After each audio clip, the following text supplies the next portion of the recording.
Mateus capítulo 22. Jesus lhes falou novamente por parábolas, dizendo: O reino dos céus é como um rei, que preparou um banquete de casamento para seu filho.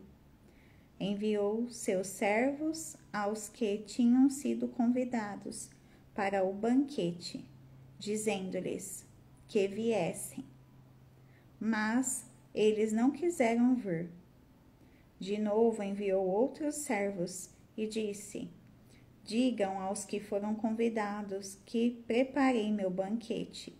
Meus bois e meus novilhos gordos foram abatidos e tudo está preparado. Venham para o banquete de casamento.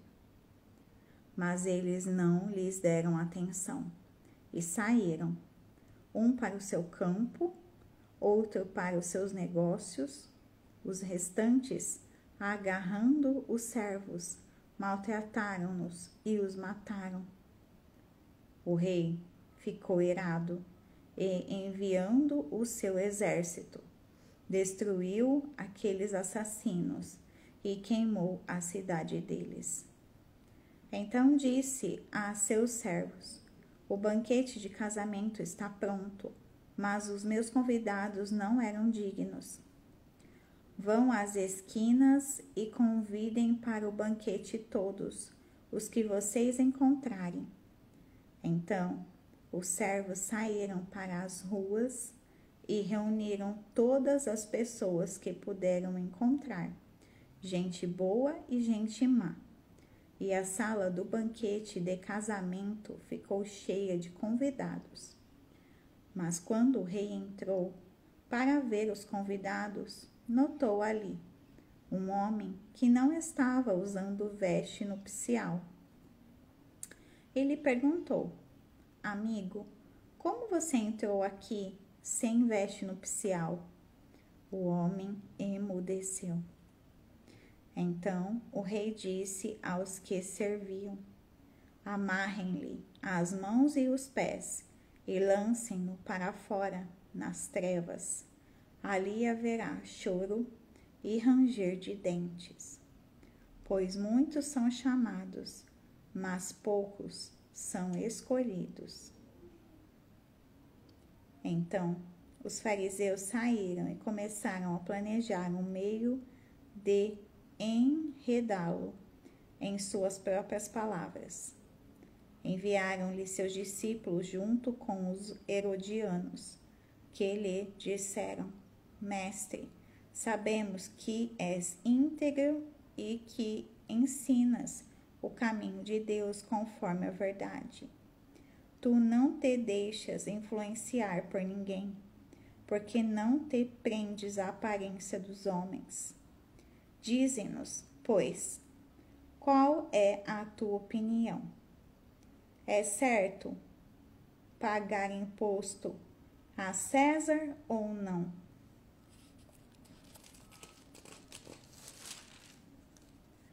Mas Jesus, percebendo a má intenção deles, perguntou: Hipócritas, por que vocês estão me pondo à prova? Mostrem-me a moeda usada para pagar o imposto. Eles lhe mostraram um denário. E ele lhes perguntou: De quem é esta imagem e esta inscrição? De César, responderam eles. E ele lhes disse: Então, deem a César o que é de César, e a Deus o que é de Deus. Ao ouvirem isso, eles ficaram admirados e, deixando, retiraram-se. Naquele mesmo dia, os saduceus, que dizem que não há ressurreição, aproximaram-se dele com a seguinte questão: Mestre, Moisés disse que se um homem morrer sem deixar filhos, seu irmão deverá casar-se com a viúva e dar-lhe descendência. Entre nós havia 7 irmãos. O primeiro casou-se e morreu, como não teve filhos, deixou a mulher para seu irmão. A mesma coisa aconteceu com o segundo, com o terceiro, até o sétimo. Finalmente, depois de todos, morreu a mulher. Pois bem, na ressurreição, de qual dos 7 ela será esposa, visto que todos foram casados com ela? Jesus respondeu: Vocês estão enganados, porque não conhecem as Escrituras nem o poder de Deus. Na ressurreição, as pessoas não se casam, nem são dadas em casamento, mas são como os anjos no céu.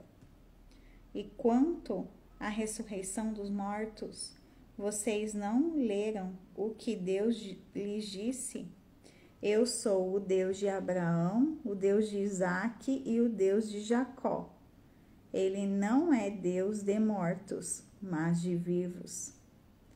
Ouvindo isso, a multidão ficou admirada com o seu ensino. Ao ouvirem dizer que Jesus havia deixado os saduceus sem resposta, os fariseus se reuniram. Um deles, perito na lei, o pôs à prova com esta pergunta: Mestre, qual é o maior mandamento da lei? Respondeu Jesus: Ame o Senhor, o seu Deus, de todo o seu coração, de toda a sua alma e de todo o seu entendimento. Este é o primeiro e maior mandamento. E o segundo é semelhante a ele: ame o seu próximo como a si mesmo. Destes 2 mandamentos dependem toda a lei e os profetas. Estando os fariseus reunidos, Jesus lhe perguntou: O que vocês pensam a respeito do Cristo? De quem ele é filho? É filho de Davi, responderam eles. Ele lhes disse: Então, como é que Davi, falando pelo Espírito, o chama Senhor?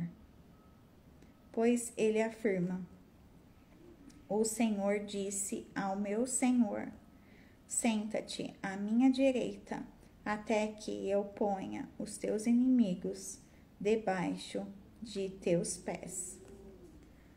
Se, pois, Davi o chama Senhor, como pode ser ele seu filho? Ninguém conseguia responder-lhe uma palavra, e daquele dia em diante, ninguém jamais se atreveu a lhe fazer perguntas.